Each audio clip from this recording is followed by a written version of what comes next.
लोग उसके कदम की आहट से लरस जाते। उसके महल के साए में शहर खड़े थे और इंसानियत अपनी गर्दन उसके तकब्बुर के आगे झुका चुकी थी। नमरूद कहता, रिज्क मैं देता हूँ, जिंदगी मैं देता हूँ, मौत मेरे हुक्म से होती। नमरूद के पास एक नजूमी आया और उसने बताया, एक ऐसा बच्चा पैदा होने वाला है जो तेरी हुकूमत और तेरी खुदा होने के दावे को तोड़ कर रख देगा। कोई माँ बच्चा पैदा ना करे, हर बच्चे को कत्ल कर दिया जाए। गलियों में फरियादें उठी, माओं की आंखों से आंसू बहने लगे और जुल्म के नक्शे कदम खून में डूब गए। लेकिन जिसे अल्लाह बचाना चाहे वो फिर दुनिया के तमाम इब्राहीम अलैहिस्सलाम की वालदा ने एक पहाड़ी गुफा में पनाह ली। हर तरफ गहरी खामोशी। फिर अचानक एक नूर कर गुफा के अंधेरों में होती रही। जिस वक्त बाहर जुल्म का अंधेरा पूरी फिजा को निगल रहा था, अंदर अल्लाह एक रोशनी तैयार कर रहा था जो आने वाले जमानों की तकदीरें बदल देने वाली थीं। दोस्तों, आज का सवाल, कौन से नबी अलैहिस्सलाम जिन्नों और जानवरों से बात कर सकते थे? अपना जवाब कमेंट्स में लिखिए। और जिन लोगों ने अभी तक सब्सक्राइब नहीं किया, सब्सक्राइब कर लें ताकि हमें मोटिवेशन मिले और ऐसे कंटेंट आप तक पहुंचता रहे। जज़ाकल्लाह। सूरज सब एक निजाम में चल रहे थे। यहीं से उनका सफर शुरू हुआ। कुरान के मुताबिक इब्राहीम अलैहिस्सलाम के वालिद का नाम आज़र था। वो बुत बनाने वाले एक मशहूर कारखाने के सरबराह थे और इब्राहीम अलैहिस्सलाम की तरबियत बचपन से ही उस बुत परस्त घराने में हुई। हजरत इब्राहीम अलैहिस्सलाम हर चीज को गौर से देखते। उनकी जुबान पर एक सवाल रहता, हक क्या है? कौन है जो मेरे अंदर ये सोच पैदा कर रहा है? यही सवाल उन्हें अजीम बनाने वाला था। उस कौम के लोग सितारों को सजदा करते, चांद को खुदा मानते, सूरज के सामने सर झुकाते, लेकिन फिर सब गायब हो जाते। हजरत इब्राहीम अलैहिस्सलाम का दिल पुकारता, ये सब फानी है, खुदा फानी नहीं हो सकता। जब लोग रास्ते पर गुजरते, बुतों को सजदा करते, दुआएं मांगते, इब्राहीम अलैहिस्सलाम चुप खड़े उन्हें देखते रहते। एक रोज उन्होंने अपनी कौम से पूछा, क्या ये पत्थर तुम्हें सुन सकते हैं? कौम हंस पड़ी। इब्राहीम, ये तो हमारे बाप दादा के माने हुए माबूद हैं। उन्होंने फिर कहा, ये ना तुम्हारा नुकसान रोक सकते हैं, ना तुम्हें कोई फायदा दे सकते हैं, और फिर भी तुम उनकी इबादत करते हो। कौम ने गुस्सा किया, ए इब्राहीम, तुम्हारी जबान बहुत चलती है, मगर ये हमारी आबाओ अजदाद की रिवायत। दिन भर इब्राहीम अलैहिस्सलाम हर दरवाजे तक जाकर लोगों को समझाते रहे। तुम्हारा रब वो है जिसने आसमान, जमीन, सितारे, सूरज सब कुछ पैदा किया।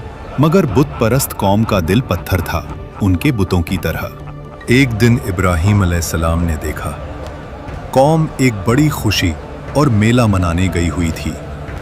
पूरा शहर खाली। इब्राहीम अलैहिस्सलाम उनकी इबादत गाह में दाखिल हुए।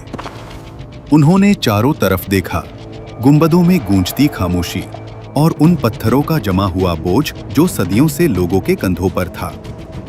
उन्होंने एक गहरी सांस ली। आज इन्हें जवाब देना होगा। फिर एक एक करके अपनी कुल्हाड़ी से बुतों को गिराना शुरू किया।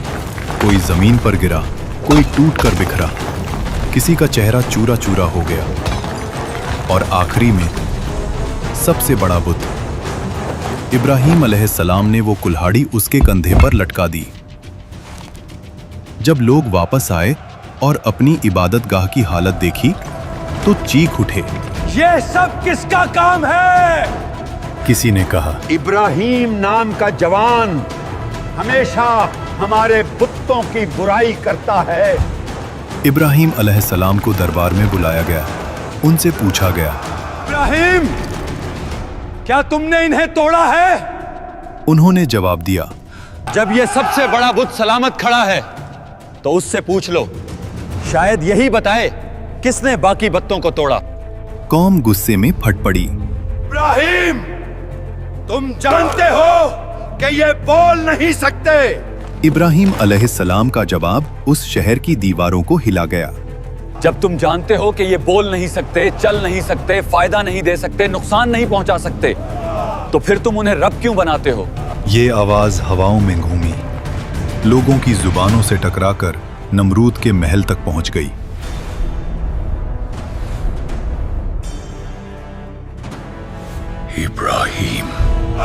इब्राहिम अलैहिस्सलाम को नमरूद के दरबार में लाया गया।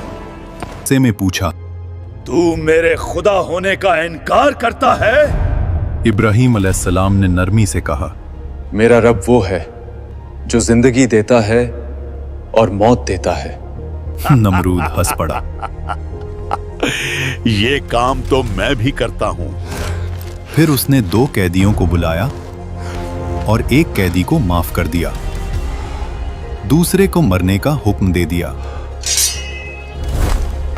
और बोला, देखो, मैं भी जिंदगी और मौत देता हूं। लेकिन फिर इब्राहिम अलैहिस्सलाम का एक जुमला तकब्बुर की दीवारों को तोड़ गया।